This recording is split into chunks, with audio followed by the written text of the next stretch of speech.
बोली आसक्ति जगजननी जगदम्बा माते की जय, सतगुरुदेव भगवान की जय, हिंदू राष्ट्र भारत माता की जय।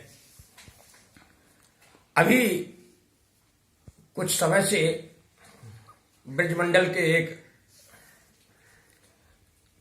कथित कथा तथा कथाचार्य कथावाचक ने हमारे गुरुदेव के इस चिंतन पर उंगलियां उठाई हैं, कटाक्ष किया है, अभद्र भाषा का प्रयोग किया है जो पूर्णतः गलत एवं असत्य है।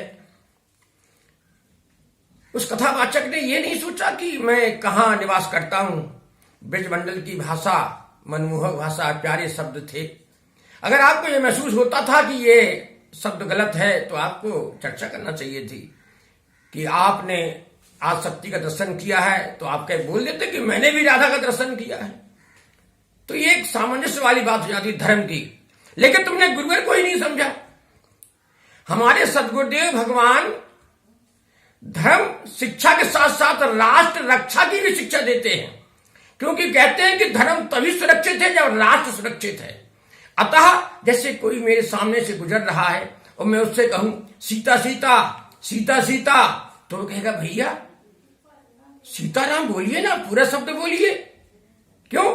सीता का तो जीवन शुरू से लेके आखिरी तक समाज कल्याण के लिए, धर्म रक्षा के लिए, दानवों के विनाश के लिए ही उनका जीवन पूरा समर्पित रहा है। लेकिन उनका नाम राम के साथ जुड़ा हुआ है, तो एक मंत्र बन जाता है सीताराम सीताराम। इसी तरह राधा का नाम भी कृष्ण के साथ जुड़ा हुआ है। राधा कृष्ण कृष्ण राधा छवियां भी हर मंदिर में इसी तरह रखी गई हैं। परंतु एक खारे सागर, धूर्त, चमगादड़, छछूंदर, नंबर 1 का नालायक, या तो तू दुराचरण की औलाद है या तू स्वयं दुराचारी है। तो तूने सत्य को नहीं समझा। चमगादड़ को उजाला समझ में नहीं आता।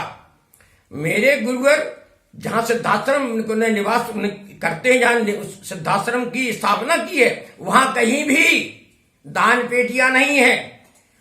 और 15/4/1997 से अखंड मां की जोत जल रही है। अखंड दुर्गा चालीसा का पाठ चल रहा है। हजारों लोग आते हैं, निःशुल्क भोजन करते हैं, निवास करते हैं, कोई रसीद नहीं कटती। और वहां पर सबको मिलने का अवसर मिलता है बिना किसी भेदभाव के। ऐसे गुरुवर पे तूने उंगली उठाई है जिसने करोड़ों लोगों को नशा मुक्त बनाया है, जो कह रहे हैं कि मैंने देखा है, मैंने समझा है कि धर्म की रक्षा तभी हो सकती है जब साधना के साथ साथ संघर्ष की भी क्षमता व्यक्ति के अंदर जागृत हो।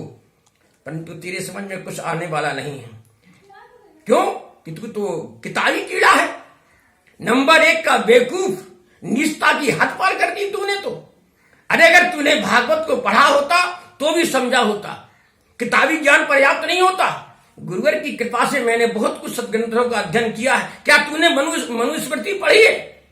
कितने अध्याय हैं मनुस्मृति में? मनुस्मृति में कितने दो श्लोक हैं? तू जानता है कुछ? कुछ नहीं जानता। मनुस्मृति के 8वें अध्याय के 88वें श्लोक को सुन, पढ़। ये चारों वर्ण जो उस समय थे, उन चारों वर्णों का कर्तव्य है कि वह अपनी आय के साथ साथ, अपने धर्म आचरण के साथ साथ देश की सुरक्षा के लिए भी तत्पर रहें।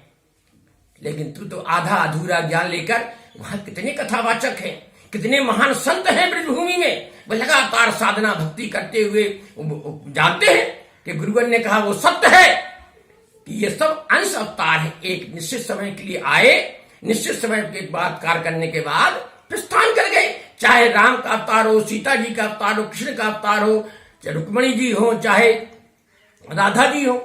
यह एक विस्तृत जानकारी हम वहां तक कहां, अभी तो हम वर्तमान देख लें।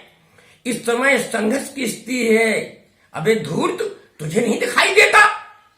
इस समय हिंदुस्तान और हिंदू दोनों संकट में हैं, अंदर से भी बाहर से भी। क्या सीमा की सुरक्षा करना सैनिकों का ही कर्तव्य है? राष्ट्र की सुरक्षा करना सैनिकों का ही कर्तव्य है? क्या हमारा कर्तव्य नहीं है? हम अंदर रहकर के सामंजस्य बनाकर तो चले। तब गुरुवर ने यह कहा कि इस समय राधे राधे ही करके काम नहीं चलेगा। इस समय संघर्ष की क्षमता भी जगाने का प्रयास कर रहे। क्यों कहा? क्योंकि आप वाचक हैं, वो बुद्धिमान है, बुद्धिजीवी है, संत है, सन्यासी है, समर्पित है, उनके साथ हजारों लाखों लोग जुड़े हुए हैं। अगर उनमें से कुछ कथावाचक केवल कथावाचकों में राधे राधे के गान करा करके नृत्य कराते रहेंगे तो लोगों के अंदर संघर्ष की क्षमता पैदा नहीं होगी। मंदिरों का पहले हमलावरों ने विनाश किया, तोड़ा, लोग मारे गए। क्यों? कि उस समय भी यही व्यवस्था लागू रही होगी कि तुम तो केवल आओ, मेरी बातें सुनो। तो जब हमलावर आया तो लोगों ने, वहां के निवासियों ने कहा, पुजारियों ने कहा, अभी ये हमलावर मंदिर में घुसेगा तो वो जो हमारे भगवान जी बैठे हुए, जो हमारे आराध्य बैठे हैं, इनकी आंखें फोड़ देंगे, हाथ पैर तोड़ देंगे। इसलिए सब दूर दूर रहे और वो उन्होंने विनाश किया वहां पर। तो गुरुवर ने इसलिए तो कहा कि नहीं, हमें स्वयं चैतन्य बनना पड़ेगा। स्वयं हमें, जब तक हम स्वयं संघर्षशील नहीं बनेंगे तब तक धर्म राष्ट्र की रक्षा नहीं हो सकती। अबे धूर्त नीच, तू उस एक पत्रिका की चर्चा कर रहा है, इस पत्रिका नाम कीर्ति क्रांति नाम की पत्रिका की बात कर रहा है तू, कि उसमें ऐसा ऐसा छपा है। अबे नालायक, वो पत्रिका गुरुजी के बड़े भाई की हत्या के आरोपियों ने एक ही संस्करण छापा और उसमें अपशब्द, कई तरह के असत्य बातों का समावेश किया। उसके संबंध में उन पर मुकदमा दर्ज हुआ, अभी भी मुकदमा दर्ज है, चल रहा है। और गुरुवर ने ये भी घोषणा की थी उसी समय, उसी पत्रिका के संबंध में, कि इसमें जो शब्द लिखे हैं, जो बातें लिखी हैं, जो घटनाएं लिखी है, एक भी चीज को अगर सत्य सत्यापित कर दिया जाए, कोई व्यक्ति उसे 1 करोड़ का इनाम दिया जाएगा। किसी ने उसमें लिखी गई एक भी बात सत्यापित नहीं की और तूने उसी का बहाना लगा करके फिर भी बात की। तेरे खिलाफ भी इसी पत्रिका के संबंध में तूने जो प्रयास किया है बताने का, तेरे खिलाफ भी मुकदमा दर्ज होगा। कैसा साधक है तू साधक तो है ही नहीं। अबे उल्लू की औलाद, अगर तू साधक होता, लेकिन तेरे अंदर सारी नीचता बनी हुई है। तेरा जो नाम है ना, तू तो खारा सागर है।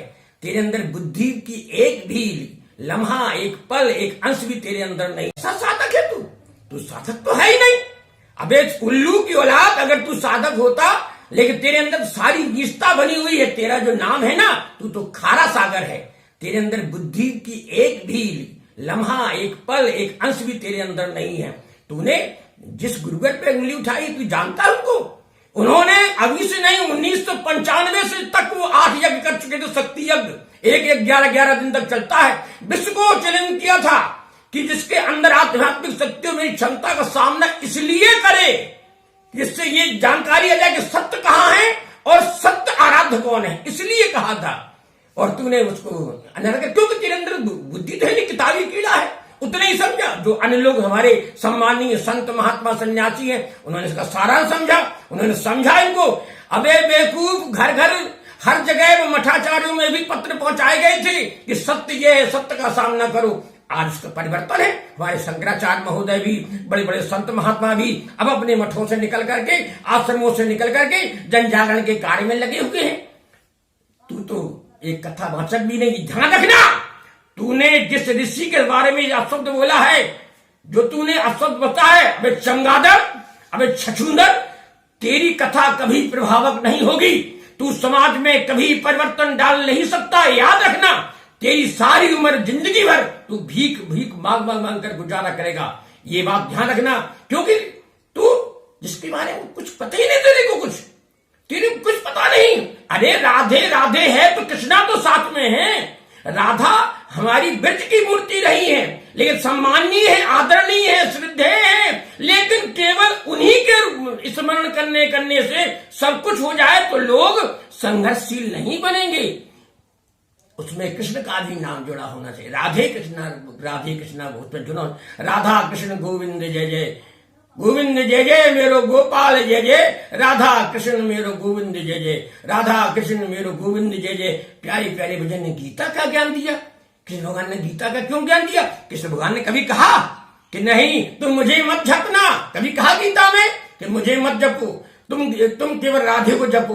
उन्होंने कहा नहीं, कर्म करो और साधना भक्ति करो, तब तुम इस जीवन रूपी संग्राम से विजय प्राप्त कर सकते हो। आपको तो बहुत ज्ञान समाज को देना चाहिए, लेकिन नहीं, तूने तो निजता की सारे हदें पार कर दी और निश्चित ही तुझे प्रकट सत्ता के द्वारा वो दंड अवश्य प्राप्त होगा। कुदरत तुझे वो दंड अवश्य देगी।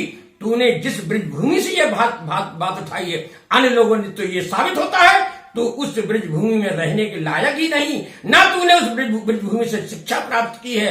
वह ब्रजभूमि एक महान तीर्थ है, जहां पर संतों का समावेश होता है, जहां पर सत्य ज्ञान की चर्चा होती है, प्रेम वात्सल्य की प्रतिमूर्ति वह ब्रजभूमि, वहां से तुझे जैसे धूर्त वहां बैठ करके बात करते हैं। अबे नालायक, तुझे और तेरी पीढ़ियों को कभी क्षमा याचना प्राप्त नहीं होगी। तू जिंदगी भर एक भिखारी की तरह जीवन जीते हुए एक गंदी नाली के कीड़े की तरह तेरा जीवन गुजरेगा। याद रखना, तूने शक्ति पूज्य गुरु महाराज के शक्ति साधकों से जुड़ने का प्रयास किया है। तू जितना ज्ञान रखता है बेवकूफ, तुझसे कई गुना ज्ञान उन गुरुवर के शिष्यों में समाया हुआ है। तू एक ग्रंथ पढ़ कर गई, उसमें से अपनी तरफ से बातें जोड़ कर बोलता है। यहां पर जिसको भी खड़ा कर दिया जाए वो आधे के घंटे बोलने की क्षमता रखते हो, एक एक शब्द पर बोलने की क्षमता रखते हैं बेवकूफ, लेकिन तेरे अंदर अक्ल आने वाली नहीं है। तू एक थोड़ा सा एक इलायची दाना मिला, तू दुकान खोल कर बैठ गया कि मैं भी दुकानदार बनूंगा, मैं दुकान बनूंगा। अरे उसके लिए ये तूने गुरुवर के लिए कहा। अरे उनके शिष्यों में 8-8, 10-10 घंटे रीढ़ की हड्डी सीधी करके बैठने की क्षमता है। कितने लाखों लोगों में 8-8, 10-10 घंटा ये रीढ़ की हड्डी सीधी करके बैठने की क्षमता है। 4-4, 6-6 दिन व्रत उपवास रखने की क्षमता है। समाज के लिए, देश के लिए काम करने की क्षमता है। अतः तेरे लिए शब्द यही काफी है कि तू सुधर जा और अपना प्रायश्चित कर, वरना तेरा विनाश प्रगट सत्ता के निर्देशन पर सुनिश्चित है। जय माता की, जय गुरुवर की।